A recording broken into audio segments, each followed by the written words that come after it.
This is the Pro Wrestling Report Primetime TV, the longest-running pro wrestling news program in the world, with your hosts, David Hero and Damian Nelson.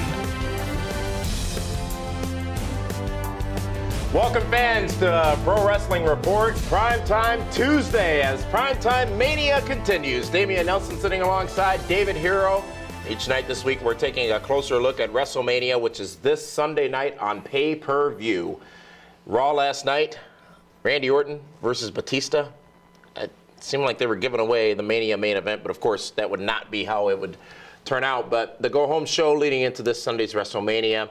And one of the big matches, of course, that needs to be discussed for this Sunday's event from New Orleans in the Superdome is the Streak versus the Beast. It's The Undertaker going up against Brock Lesnar, two men who have had many a match before.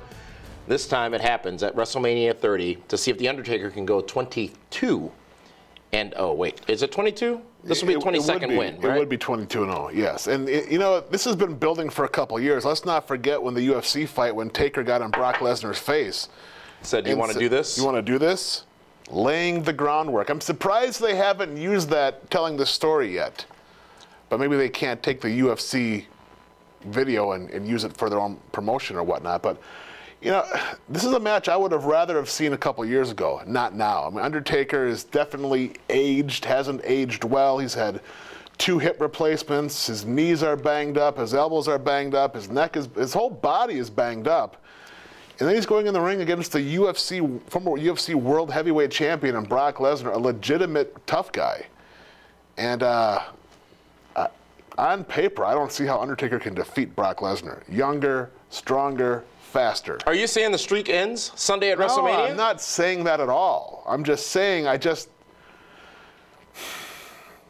You know last year how I said you can tell wrestling's fake if CM Punk were to be Undertaker in the streak? You may have said something along those lines, yes. I kind of feel that way with Undertaker defeating Brock Lesnar. Brock Lesnar should never lose a match. He shouldn't. Well, but sometimes brains can beat brawn. Not when you got Paul Heyman out there. There's the brain right there. For the second year in a row is involved in a streak match. Yes. Yeah. I mean, boy, Paul Heyman, talk about a guy that just falls into money. You know what I mean? Well, his dad was a lawyer. Well, right, but I mean, if you think about it, I mean, ECW went bankrupt. He sold it for, I don't know, $10. Okay? Then he comes back for the rebirth of ECW. Got paid there. Left. Comes back with Punk and Brock still getting paid. I know some guys are still waiting for their barely legal paychecks, and he's still getting a check.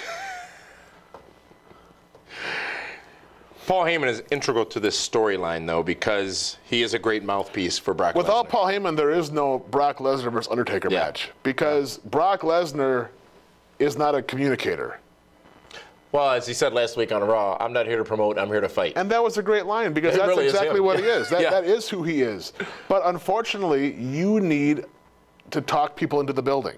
You need to tell that story. Brock Lesnar does not do that. Paul Heyman does. And in this era of wrestler, Paul Heyman is a throwback, and he's brilliant, and he knows how to pause, he knows how to make the crowd wait, and he delivers an amazing message.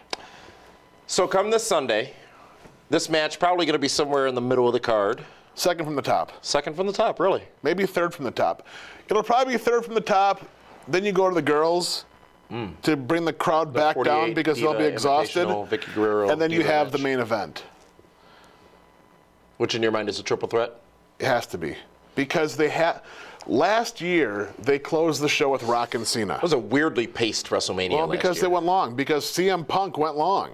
No, Snoop. Not Snoop. No, but, CM Punk P. Diddy went and long. Undertaker went long in their match, 7 minutes longer than they're supposed to.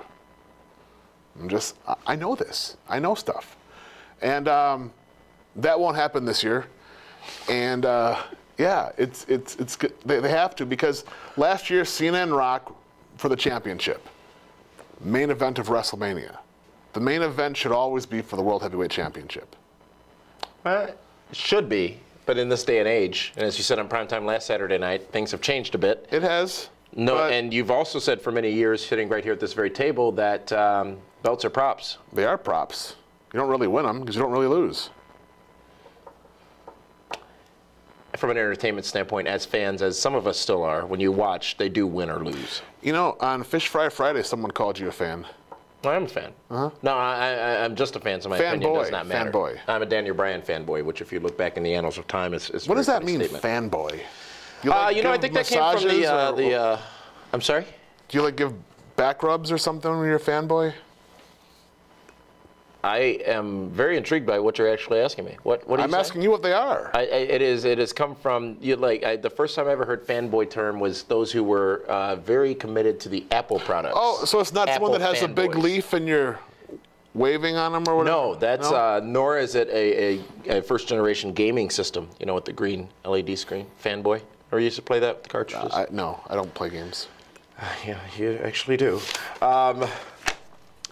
Who wins the match? I don't think you've actually committed to the win. No, I've You'd committed. Be surprised it's if Brock going to be wins. Undertaker because it's sports entertainment. If it was professional wrestling, I'm going to say Brock Lesnar. Is the streak the biggest thing in relation to WrestleMania currently? Not this year. Not this year. What is the biggest thing in relation to WrestleMania? Daniel Bryan winning or losing is bigger than the streak this year. Really?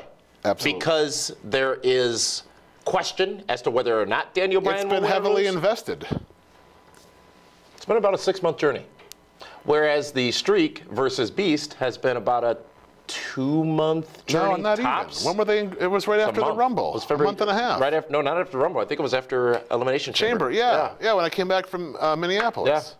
Yeah. Well, I for one still subscribe to the thought that the streak should end at some point for the benefit of a star. And that person is not Brock Lesnar. No, not at all. He left the company. Be, if anyone, it'll be John Cena. But next year they're saying it could be Sting. Sting's not going to beat Taker either. The streak will never end. Because Taker's only got so many miles on him. Well, it depends if he gets divorced or not. I'm sorry? If he gets divorced, well, then it's going to be another God knows what in the prenup. He'll need some more paydays. Why do you think some of these guys why do you think Ric Flair's still out there? Well, he's had 4 divorces. And that has definitely amplified his problems, but that's not all of it. Well, that's part of it. Well, after a while. Primetime Mania continues, ladies and gentlemen. I want to remind you, come this Friday night, just a couple of nights away in New Orleans, Louisiana, kicking off WrestleCon. It's the big SWO Shenanigans World Order event, hosted by Kevin Nash. It's going to be a big Q&A session. I thought I was hosting it. A VIP dinner party for those who purchase VIP tickets, a VIP reception after that dinner party, and then it's the Shenanigans after party. Some great names and people joining us for that. You get Shenanigans and the Q&A session for the low admission price of $25 to get in the door on Friday night. There's no other way to spend your Friday evening in New Orleans to kick off WrestleMania weekend than with PWR and SWO Shenanigans World Order. One other key point to that event. All of you, everybody there who bought a ticket, will be entered into a drawing to win 2 free tickets to the PWR suite in the Superdome at WrestleMania. Oh, it's worth the price of admission alone. I thought our suite was sold out. It was sold out. We held back 2 tickets for our great attendees at SWO. We held back. Like you did between 5th and 6th grade? I wasn't held back. I just want to make sure I got it right. Tickets available now, PWRshow.com. And I don't see you again until New Orleans. I got a couple more days of studio work here to do. Yes. Meathead's going to be filling in for you for the next 2 days, and then I'll see you in New Orleans on Friday. I'll be with Al. We're going to get down there a couple days early. Are there going to be more road stories at WrestleMania? Yes. There will be a horse. Stories. Now, the cops ride horses in New Orleans, you know. Yes. Up and down Bourbon Street. There's going to be road stories. There's going to be pillow talk. There's going to be headshots. For that one, folks, this is the Tuesday edition of Primetime. We'll see you again tomorrow. Pillow talk, right? Where we'll be discussing Daniel Bryan versus Triple H. WrestleMania coverage continues here at PWRshow.com. God bless you.